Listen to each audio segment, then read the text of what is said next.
There is a particular kind of intelligence failure that does not involve missing information, but rather misinterpreting the information one already possesses. In the summer of 1942, the Imperial Japanese Navy possessed the finest individual fighter pilots in the world, flying an aircraft that could outclimb, outturn, and outrange every Allied fighter then in service.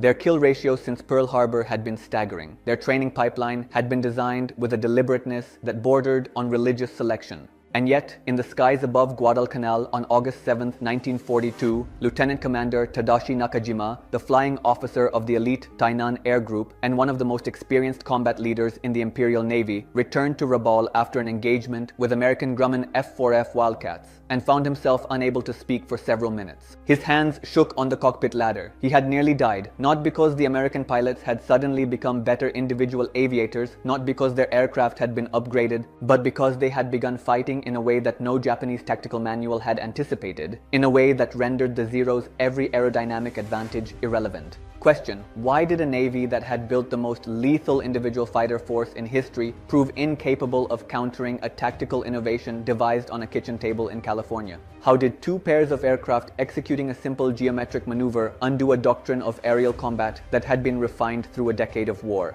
To understand the magnitude of what was about to break over the Pacific, one must first understand what the Imperial Japanese Navy had built. Beginning in the late 1920s, the Navy had made a deliberate institutional bet on quality over quantity. A wager that seemed rational given Japan's industrial limitations and the strategic assumption that any war with the United States would be short, decisive, and concluded before American production could fully mobilize. The Yokren program, the flight reserve trainee system launched in 1930, took boys as young as 15 and subjected them to a selection process of almost incomprehensible severity. In 1937, when 500 sailors applied for the non-commissioned officer-pilot track, 70 were accepted and 25 graduated. Saburo Sakai, the wiry, soft-spoken petty officer first class who would become Japan's most famous surviving ace, was one of those 25. He had earned a silver watch presented by Emperor Hirohito for graduating first in his class. By the age of 23, he was among the top fighter pilots in the empire. The men produced by this system were not merely skilled, they were specialists in a particular philosophy of aerial combat that the Japanese called spiritual training, but that American analysts would later recognize as extreme individualism. They drilled in deflection shooting until they could place a burst into a target the size of a dinner plate from 300 meters. They learned to read surface wind from 5,000 feet, to land on pitching carrier decks in heavy weather, to fly at night without instruments. The doctrine they absorbed held that aerial combat was fundamentally a duel between samurai. The pilot who saw first, turned tightest, and shot truest would prevail. There was no other category. Teamwork was acknowledged, but as a secondary virtue. The individual ace, the super ace who accumulated scores in the triple digits, was the organizing principle around which everything else revolved. The Mitsubishi A6M Type 0, designed by Jiro Horikoshi and entering service in 1940, was built around a single, fanatical imperative. It would outturn anything in the sky. To achieve this, the Mitsubishi team stripped weight from the airframe with a ruthlessness that no Western design team would have contemplated. They eliminated armor plate behind the pilot's seat. They removed self-sealing rubber liners from the fuel tanks. They thinned the wing skin to a tolerance so fine that a Zero could be punched into pieces by hits that a heavier American fighter would absorb without complaint. The result was an aircraft that climbed at over 3,000 feet per minute, turned inside any Allied fighter then in service, and operated at a combat radius exceeding 500 nautical miles. A figure so extraordinary that Allied intelligence officers initially refused to believe their own reports. When this machine and these men met the Allied air forces in December 1941, the result was systematic annihilation. From Pearl Harbor to the Philippines, from Malaya to the Dutch East Indies, Zeros tore through Brewster Buffaloes, Curtiss P-40 Warhawks, and Hawker Hurricanes with kill ratios approaching 12-1. By April 1942, an Allied pilot who attempted to dogfight a Zero was understood to be a dead man. Standing orders in some American squadrons explicitly forbade turning with a Zero under any circumstances. The recommended counter was to dive, to run, to hope for cloud cover. The Americans were flying heavier, slower, less maneuverable aircraft, and they were doing so with pilots whose training hours were a fraction of their Japanese counterparts. The tactical situation appeared hopeless. Into this environment, in September 1941, a document arrived at Naval Air Station North Island in San Diego that should have inspired despair. Lieutenant Commander John Smith Jimmy Thatch, a 36-year-old Arkansan with a slow drawl and a methodical temperament, had just assumed command of Fighting Squadron 3. The Fleet Air Tactical Unit Intelligence Bulletin of September 22, 1941, contained a description of the Mitsubishi Zero pieced together from observations by Claire Chennault's American volunteer group, the Flying Tigers, already in combat over China. The bulletin reported a fighter that climbed at over 5,000 feet per minute, turned inside any American fighter known to exist, and operated at ranges the Grumman F-4F Wildcat could not match. The actual climb rate was closer to 3,100 feet per minute, but the overstatement did not change the essential conclusion. The Wildcat, the aircraft Thatch and his pilots would take into combat, was about to face an enemy it could not outturn, could not outclimb, and could not outrun. Thatch read the bulletin at the rented house in Coronado where he lived with his wife. He read it again, then he did something that would alter the trajectory of the Pacific Air War. He sat down at his kitchen table with a box of ordinary matchsticks and began to play. The matchsticks were aircraft. The patterns on the wood grain were dogfights. He moved them across the table, watching how each formation could and could not respond to attack from each angle. He did this every night for weeks. Tactic at midnight, flight test the next morning over San Diego Bay, debrief that evening, rearrange the matchsticks, try again. The first discovery was that the standard American three-plane formation, two wingmen flanking a leader in a tight V, was structurally hopeless against a faster opponent. The wingmen spent so much energy maintaining station on their leader that they could not scan the sky behind them. They were, in Thatch's analysis, prisoners of their own geometry. He concluded that the basic tactical unit had to be reduced to a pair, two aircraft side by side, each watching the other's tail rather than maintaining a rigid formation. The United States Navy formally adopted the two-plane section as its basic fighter element in July 1941, partly on Thatch's recommendation. But the pair alone was not enough. Two Wildcats, no matter how alert, could not survive an engagement with a faster, more maneuverable enemy who could choose his moment, attack, miss, and disengage upward at will. Thatch kept moving the matchsticks. The answer, when it came, was two pairs. 4 aircraft flying abreast, separated by a distance roughly equal to the turning radius of a Wildcat. The Zero attacks one pair. The other pair, watching, immediately turns toward the pair under attack. The pair under attack turns toward the rescuers. The two pairs cross paths. The Zero, focused on the bait, suddenly finds itself looking down the gun barrels of the second pair, now flying straight at it head-on. If the Zero presses its attack, it dies. If it breaks off, the rescuers swing around onto its tail. There is no third option. The trap was geometric. It did not depend on individual brilliance, on superior gunnery, on the Wildcat being equal to the Zero. It depended only on two pairs of pilots executing a simple turn at the right moment. Anyone could be trained to do it. That was the genius of it. Thatch called the maneuver the beam defense position in his official correspondence, referring to the second pair coming in from the beam or side of the attacker. His squadron pilots called it something simpler, the weave, because from the ground it looked like threads crossing in a loom. The name that would endure, the Thatch Weave, was coined by Thatch's friend Lieutenant Commander James Flatley the following year. Thatch knew that something this counterintuitive had to be proven before it could be trusted with lives. In the autumn of 1941, he arranged an experiment that has become legendary in naval aviation history. He called upon his second section leader, Ensign Edward Butch O'Hare, a 27-year-old graduate of the Naval Academy class of 1937 and one of the most naturally gifted pilots in VF-3. O'Hare would lead a flight of Wildcats playing the role of Japanese attackers, flying at full power. Thatch would lead a flight playing defenders, flying the beam defense position with their throttles wired to half power, simulating the performance handicap of fighting a faster opponent. The throttle wires were a small detail with enormous consequences. They locked the defenders' engines at half output, meaning they could not outrun their problems. They had to solve them with geometry alone. They went up over San Diego Bay. O'Hare attacked from above. He attacked from the stern. He attacked from every angle and altitude he could devise. Every single time, with their throttles wired to half their available power, Thatch's defenders either ruined his attack or maneuvered into position to shoot back.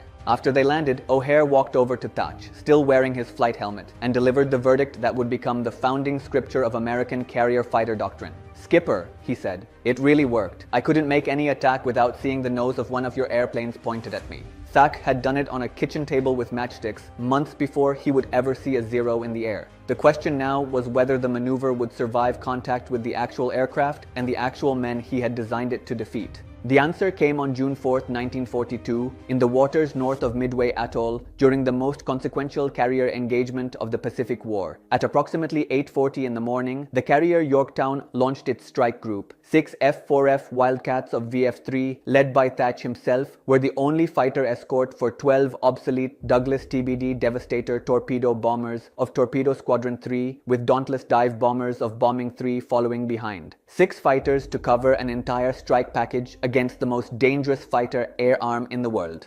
Thatch had to modify his formation in the air because 6 aircraft did not divide neatly into 2 pairs of 2 pairs. He took Ensign Robert Ram Dibb, a 21-year-old recent graduate who had joined VF-3 only weeks earlier and whose familiarity with the weave consisted of 1 rushed practice session as his wingman. He paired Lieutenant Junior Grade Brainard Macomber, on loan from VF-42, with Ensign Edgar Bassett, also from VF-42. Macomber's radio was out, a fact that would matter in the next half hour. The remaining 2 Wildcats, flown by Machinist Tom Cheek and Ensign Daniel Sheedy, were detached as low cover for the slow torpedo planes. Approaching the Japanese fleet, the small American formation was bounced by the Zero Combat Air Patrol. Bassett's Wildcat was hit on the first pass, slanted toward the water, and burst into flames. He was killed instantly. Macomber's aircraft was stitched by fire as well, but remained airborne. Thatch found himself with 3 serviceable fighters against a Japanese Combat Air Patrol that outnumbered him by at least 3 or 4 to 1. Macomber's silent radio meant Thatch could not coordinate with him by voice.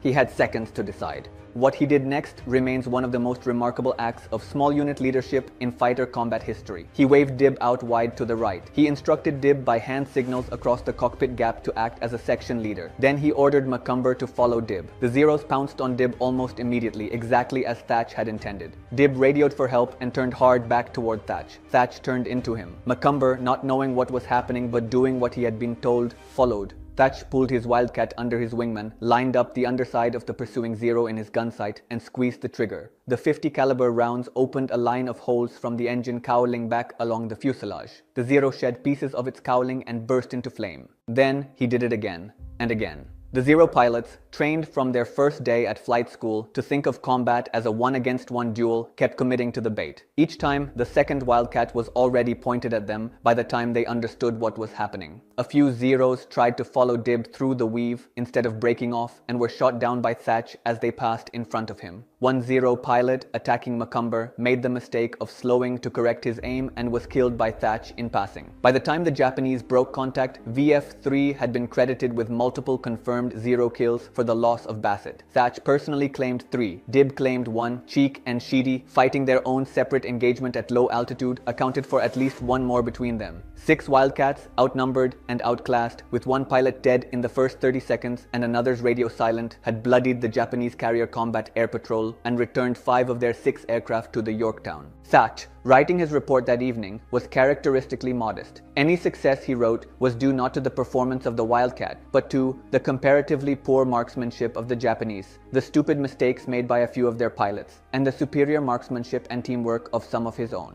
He was understating it. His pilots had executed on a hand signal, with one of them having never trained in the maneuver, the tactic he had built from matchsticks 8 months earlier. If the story stopped at Midway, the weave would be a curiosity in the memoirs of one squadron. What made it a revolution was what happened next. Within weeks, the maneuver had spread across the United States Navy and Marine Corps fighter community. Lieutenant Commander James Flatley, forming Fighting Squadron 10, the Grim Reapers on the Enterprise, picked it up and began drilling his pilots. He sent Thatch a personal note. "I am calling it the Thatch Weave for your information." Flatley used it himself at the Battle of the Santa Cruz Islands in October 1942, when his division of 4 Wildcats was engaged by Zeros from the carrier Junyo. One Japanese pilot, Lieutenant Yoshio, made several attack runs against Flatley's section, found himself looking down the guns of a second Wildcat each time, and finally gave up. Marine pilots flying from the rough coral strip at Henderson Field on Guadalcanal, men who slept in tents and drank from cut-down oil drums and lived through the nightly bombardments of the Tokyo Express, adopted the weave against the Tainan Air Group Zeros from Rabaul. Joe Foss, the Marine ace, who would end the Guadalcanal campaign with 26 confirmed kills and a Medal of Honor, used variants of it. Even dauntless dive bomber crews adopted it on their return runs from carrier strikes because two of them flying the weave gave their rear gunners clean shots at any zero pursuing the other. The maneuver scaled. It worked between fighters. It worked between bombers. It worked between mixed flights. As long as two aircraft committed to watching each other's tails, the geometry of the trap held. Which brings us back to Saburo Sakai and the question that haunted the barracks at Rabaul in August 1942. The day after Nakajima first encountered the weave and returned shaking to the ground, Sakai himself discovered the limits of what a single zero could do against coordinated American teamwork. Late on the afternoon of August 7th, over the channel between Guadalcanal and Tulagi, he spotted a flight of 8 aircraft below him at approximately 7,800 feet. He took them for wildcats. He dove. He picked the laid aircraft and lined up a deflection shot. He was wrong. They were Douglas SBD Dauntless dive bombers from a mixed flight off the carrier Enterprise. Each carried a rear gunner with a fixed machine gun aimed straight back over the tail. The aircraft Sakai had picked was flown by Ensign Robert Sewell of Bombing 6. Its rear gunner was Aviation Ordnance Man 2nd Class Harold L. Jones. Sakai opened fire. Jones returned it. A burst from the back seat shattered Sakai's canopy. A .30 caliber bullet creased his skull, blinded him in the right eye, and paralyzed the left side of his body. The Zero rolled inverted and started down toward the ocean. Sakai, with one eye, partial paralysis, blood pooling in the cockpit, and no canopy, pulled out of the dive. The cold air at altitude revived him enough to think. He was 400 miles from home with a head wound, and he chose not to die. He flew his 0560 nautical miles back to Rabaul, navigating by volcanic peaks he had memorized from earlier missions, in a 4-hour and 47-minute flight that has no equal in the history of single-seat aviation. He nearly crashed into parked Zeros on his approach, circled the field 4 times with his fuel gauge, reading empty, landed on his second attempt, and insisted on making his mission report before he would let the medics put him on a stretcher. His friend, Hiroyoshi Nishizawa, the Tainan Air Group's top ace, physically removed the waiting driver and drove Sakai to the unit surgeon himself. Sakai survived. He lost most of the vision in his right eye permanently. He spent 5 months in Yokosuka Naval Hospital, then a year as a flight instructor, watching teenage pilots wreck themselves on the takeoff roll because the Japanese training pipeline had been shortened to keep up with combat losses. Then, against medical advice, he talked his way back into combat in 1944 and flew Zeros over Iwo Jima and the home islands until the war ended. He had been a petty officer first class on the day he was shot. He was promoted to warrant officer in November 1943. He would not see the rank of ensign until late in the war. He was Japan's most famous ace, in part because he was one of very few experienced naval fighter pilots from the early Pacific War who lived to tell the story. Most of them did not. And here we must examine why the Imperial Japanese Navy never produced its own answer to the weave. The reason lies in 2 institutional decisions made before the war began. The first was the decision to keep the pilot training program small, selective, and elite. In 1940, when the Imperial Navy was asked whether to expand pilot training in anticipation of a long conflict, the proposal was rejected. Japan, the planners reasoned, could not win a long war against the United States and therefore did not need to plan for one. The training pipeline would remain what it had always been. The men already in the cockpits would carry the war. The second was the decision, once the war turned, to keep the surviving veteran pilots on the front line until they died there. The United States Navy, by contrast, began rotating experienced combat aviators home in 1942 and 1943 to instruct the next generation. The Imperial Navy did not. Sakai's training cohort, the elite Yokaren and carrier-trained graduates of the late 1930s, kept flying combat missions until they were shot down. By the end of the Guadalcanal campaign in February 1943, the great majority of the experienced naval aviators who had attacked Pearl Harbor had been killed in action. The men who could read a fight, who knew when to commit and when to break off, who might have recognized the weave for what it was and devised counters, were dead in the waters off Henderson Field, off Santa Cruz, off the Eastern Solomons. Their replacements, products of a compressed training program that had to push pilots through faster as losses mounted, did not have the experience to recognize a trap that a man like Nakajima had only recognized too late. Sakai himself, when he was finally pulled off operational duty after his head wound and assigned to train new pilots, wrote about the experience with something close to despair. "We could not watch for individual errors and take the long hours necessary to weed the faults out of a trainee," he recalled. Hardly a day passed when fire engines and ambulances did not race down the runways, sirens shrieking, to dig one or more pilots out of the plane he had wrecked on a clumsy takeoff or landing. We were told to rush men through, to forget the fine points, just teach them how to fly and shoot. While this was happening to the Japanese, the United States Navy was doing the opposite. In 1942 alone, the American Naval Aviation Training Program graduated almost 10,900 pilots, nearly twice as many as had completed the program in the entire previous 8 years combined. By 1943, the figure was almost 20,800. Each of these new aviators reached the fleet with around 500 hours of flight time. Replacement air groups were established beginning in April 1944 to put a final polish on pilots before they joined operational units. By contrast, by 1945, Japanese pilots were being certified for combat duty with less than 4 months of training and well under 100 hours in the air. The result was visible in the kill ratios. The F-4F Wildcat, the aircraft Thatch had designed the Weave to keep alive, ended the war with an air-to-air kill ratio of approximately 6.9 to 1. Its successor, the F-6F Hellcat, flying with the Weave already baked into squadron standard tactics, achieved a kill ratio against the Mitsubishi Zero of better than 13 to 1. By the time of the Battle of the Philippine Sea in June 1944, an engagement American pilots nicknamed the Marianas Turkey Shoot, the Japanese were sending barely trained teenagers in obsolete aircraft against American pilots who had memorized every weakness of the Zero from intelligence reports and captured airframes. The slaughter was so one-sided that some American pilots expressed something close to embarrassment in their after-action reports. The men who had built the most elite pilot training program in the world had been undone by their own perfectionism. They had refused to compromise on quality. The result was that they could not produce enough of what they had. The Americans, who had compromised on individual virtuosity in favor of teamwork, mass production, and replaceability, had built a system that could absorb losses and keep generating pilots indefinitely. The Weave was the first crack in the dam. Everything else flowed through it. What Thatch had really done in his kitchen in Coronado, beyond inventing one specific tactic, was to prove a deeper proposition. He had proved that two airmen working together could defeat one ace working alone, every time, no matter how good the ace was, no matter how superior his airplane, no matter how many years of training he had endured. He had taken an old principle, mutual support, and turned it into a piece of geometry that any reasonably competent fighter pilot could execute after one demonstration. He had made teamwork transferable. He had made it a thing you could teach a green ensign in a single afternoon and trust him to perform in combat the next morning. That was what the matchsticks on the kitchen table had actually accomplished. The Imperial Japanese Navy never produced an equivalent piece of doctrine, partly because to do so would have required them to accept something about their own institution they could not bring themselves to acknowledge. The Zero was built around the individual ace. The Yokoren program was built around the individual ace. Japanese fighter doctrine, drilled into pilots from their first day, was built around the individual ace. To defeat the Weave, the Imperial Navy would have had to teach its pilots that no individual, no matter how skilled, could defeat two coordinated opponents, and that survival required flying as a team rather than as a cluster of duelists. They could not bring themselves to do it. They kept sending men up to die one at a time against opponents who had already agreed not to fight alone. The verdict on the Pacific Air War, the honest one, is not that the Americans were better individual pilots than the Japanese.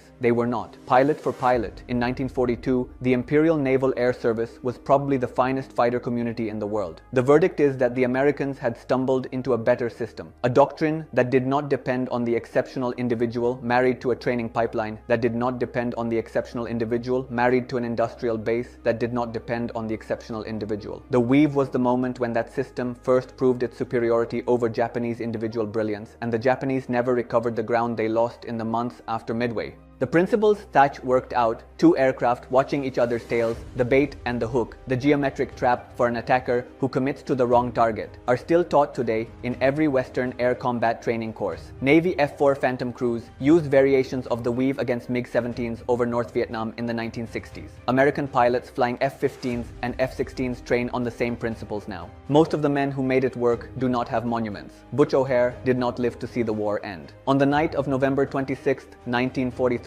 he was leading a section of aircraft from the Enterprise on one of the first nighttime fighter intercepts ever attempted from a United States carrier, trying to break up a Japanese torpedo bomber attack. In the confusion of the night engagement, his Hellcat went down. His body and aircraft were never recovered. He was 29 years old. The Chicago airport that bears his name was renamed for him in 1949. Ram Dib, the green ensign Thatch, had pulled into the right side of his Weave at Midway. Did not live either. He was killed in a flying accident on August 29, 1944, 2 years and 2 months after his combat debut. He had become an ace himself with 7 aerial victories. He was 23 years old. There is no statue of him anywhere. He is a footnote footnote in most accounts of Midway. But on the morning of June 4th, 1942, at the moment when the WWII was being tested in actual combat for the first time in history against the most feared fighters in the Pacific, with a hand signal across a cockpit gap and a green pilot's instinct for the right move, he made it work. Saburo Sakai lived a long life. He died on September 22, 2000, at the age of 84. He had retired from the Imperial Navy at the rank of Lieutenant Junior Grade. He had become a Buddhist who refused to kill any living thing, not even a mosquito. He had become a critic of the war Japan had fought and a vocal opponent of the militarism that had sent his generation into those cockpits.